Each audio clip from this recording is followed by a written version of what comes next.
बोलिए गायत्री माता की जय। आइए गीता चिंतन में आज हम अध्याय 7 श्लोक नंबर 19 और 20 का 19 का चिंतन हम कल किए थे, मगर फिर भी संक्षिप्त में 19 को भी अपन लेंगे, क्योंकि 19 नंबर का श्लोक बहुत ही महत्वपूर्ण है। तो भगवान अर्जुन से कहते हैं कि हे अर्जुन, बहु नाम जन्म नामांते ज्ञानवान माम प्रपद्यते वासुदेव सर्वम इति समात्मा दुर्लभ। कई जन्मों के अंत में वो आत्मज्ञान की प्राप्ति होती है।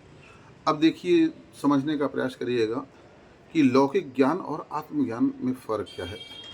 लौकिक ज्ञान आपको बाहर से प्राप्त किया जा सकता है, ये संसार से मिल सकता है, पुस्तकों से मिल सकता है, किसी व्यक्ति से मिल सकता है। मगर आत्मिक ज्ञान जो श्रेष्ठ ज्ञान है, जिस ज्ञान को प्राप्त करना ही जीव का चरम लक्ष्य है, वह कहीं बाहर से प्राप्त नहीं किया जा सकता है। वेदों से, उपनिषदों से, किसी से भी उस ज्ञान को प्राप्त नहीं किया जा सकता है। वेदों की एक मर्यादा है। वेदों को भगवान ने कहा है त्रैगुण्या विषया वेदा निस्त्रैगुण्यो भव अर्जुन। हे अर्जुन, ये जो है वेद भी तीनों गुणों के ही अंदर की बात करते हैं। स्वर्गादिक लोकों की बात करते हैं कि आप ऐसा कर्म करेंगे स्वर्ग मिलेगा, ये होगा वो होगा।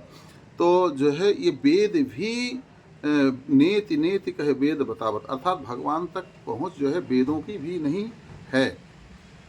तो तात्पर्य एक वेदों को पढ़ने वाला भी, या कि और अनेकों विधाएं हैं, कोई डॉक्टरेट करता है, कोई डॉक्टरी करता है, कोई इंजीनियरिंग करता है, कोई, ये सब विद्याएं लौकिक विद्याएं, और ये सब जो विद्याएं बाहर से हमें प्राप्त हो सकती हैं। मगर आत्म विद्या को भगवान कहते हैं कि वह तो तुम्हें स्वयं को ही प्राप्त करनी पड़ेगी। उद्धरेत आत्मनो आत्मानम नात्मनम अवसादेत आत्मय है आत्मनो बंधुर आत्मय रिपुर आत्मनः। तो उसके लिए हमें स्वयं का त्याग करना पड़ेगा, तितिक्षा करनी पड़ेगी, साधना करनी पड़ेगी, उपासना करनी पड़ेगी, आराधना करनी पड़ेगी, और तब जाकर के योग साधना पड़ेगा। जब हम स्वयं योग साधेंगे, तत्स्वयं योग संसिद्धिम कालीन आत्मनिबिंदति, तब योग की सिद्धि के द्वारा कुछ समय, कुछ काल के बाद में, और भगवान तो यहाँ कहते हैं कि बहुनाम जन्म नामंते, कई जन्म के अंत में। तो ये आत्मज्ञान को उपलब्ध होना इतना आसान नहीं है, इतना सहज नहीं, इतना सरल नहीं है। मगर हाँ, शनै शनै रूपरमेद बुद्ध्या दतिर्गहिते आत्मसंस्थम मना कृत्वा न किंचित अपचिंतेत, भगवान ने कहा है। धीरे धीरे जब आप इसको अभ्यास करते, अभ्यासेन तु कौन्ते वैराग्येण च गृह्यते, ये जब धीरे धीरे जो है, साधना का नाम यही है कि अपने मन को संसार की पद पदार्थों से, संसार की कामनाओं से, वासनाओं से हटा करके अंतर्मुखी किया जाए, और अंदर जो हमारी दौलत है उसको समझने का, जानने का प्रयास किया जाए, झांकने का प्रयास किया जाए। अगर अपनी अंदर की थोड़ी सी दौलत भी आपको जो है दिखाई दे जाएगी, आप उसको दर्शन कर लेंगे, तो फिर बाहर जाने की इच्छा ही नहीं होगी। आदि शंकराचार्य जी महाराज ने बहुत बढ़िया बात कही थी कि मैं जो कह रहा हूँ, मैं जो बोल रहा हूँ, वह मैं सिर्फ जो है इस प्रकृति के आवरण से थोड़ा सा खिड़की बनाया है, थोड़ा सा फाड़ा है, उसको देख करके मैं जो है बता रहा हूँ। तो लोगों को इतना आनंद आ रहा है, और अगर कहीं इस आवरण को जो व्यक्ति पूरा फाड़ ले तो आनंदमयी हो जाएगा।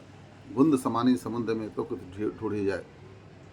तो जो केवल इन आवरणों को हटाना है, अज्ञान का आवरण जब तक नहीं हटेगा तब तक जो है हमें वो ज्ञान की प्राप्ति होनी नहीं है। और अज्ञान का आवरण कोई दूसरा हटाने के लिए नहीं आएगा।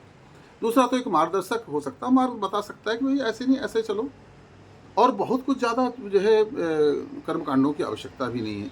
केवल अच्छा ये बताइए, जितने भी महान पुरुष हुए, जितने भगवान को प्राप्त किए, नारद जी ने को बहुत बड़ा उपदेश दिया था। नारद जी को जितने भी लोगों ने दर्शन किया है, वो सब भगवान को प्राप्त किए हैं, भगवान को पाए हैं।